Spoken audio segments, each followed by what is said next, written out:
Mas Selamat Adi, petang, ada Mas. pihak yang mau memisahkan Prabowo dengan Joko Widodo. Anda membacanya kemana arah tujuan dari pernyataan dan sebenarnya apa konteksnya? Ya sebenarnya kalau bicara konteks ini kan menegaskan bahwa Prabowo Subianto dengan Jokowi masih sedang dalam bulan madu politik. Bagaimana keduanya itu tidak bisa dipisahkan satu sama yang lainnya. Kongsi politik dan koalisi politik dalam Pilpres 2024 yang kemudian menjadi titik kulminasi bagaimana hubungan antara Jokowi dan Prabowo ini kan kemudian membuat bagaimana pasangan Prabowo dan Gibran mampu memenangkan pertarungan politik. Itulah yang saya sebut sebagai bulan madu politik yang tidak bisa Mm-mm. dipisahkan satu sama yang lain.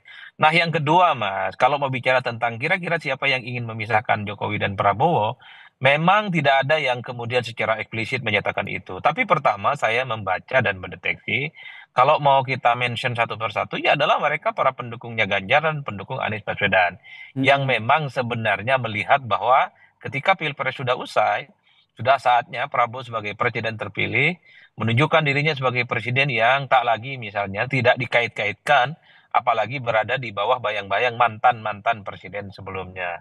Termasuk misalnya kelompok-kelompok netizen kritis bahwa sebenarnya Prabowo itu tidak punya beban masa lalu, yang menjadi beban bagi Pak Prabowo itu adalah beban masa depan.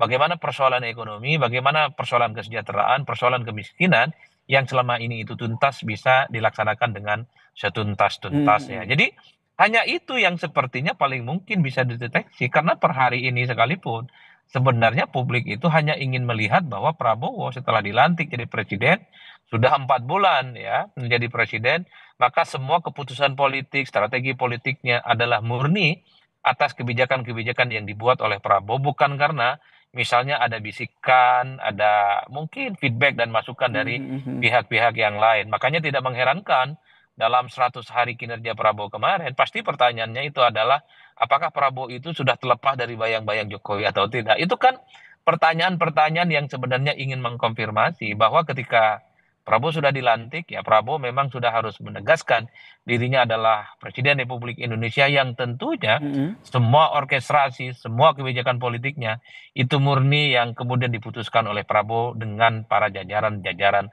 kabinetnya, bukan karena ada bayang-bayang ataupun pengaruh dari mantan-mantan Mm-mm. presiden sebelumnya.